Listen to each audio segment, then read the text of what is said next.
नमस्कार. आपण पाहत आहात रिपब्लिक महाराष्ट्र न्यूज लाईव्ह.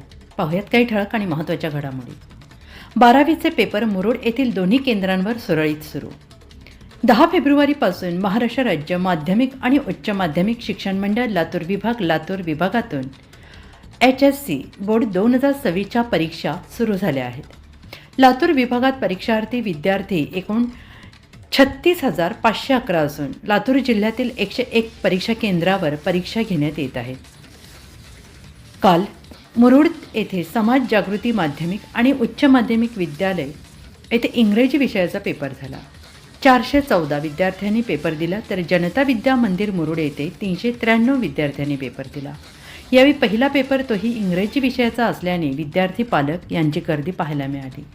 दोन्ही परीक्षा केंद्रावर अष्टविनायक माध्यमिक विद्यालय, जनता विद्यालय, समाज जागृती माध्यमिक विद्यालय येथील विद्यार्थी या परीक्षा केंद्रावर परीक्षा देत असून वरील परीक्षा केंद्रावर प्रथमच CCTV कॅमेरे बसवण्यात आलेले असून कोणताही अनुचित प्रकार घडू नये यासाठी पोलीस बंदोबस्त ठेवण्यात आला आहे. रिपब्लिक महाराष्ट्र न्यूजसाठी लातूर तालुका प्रतिनिधी अजय आलटे.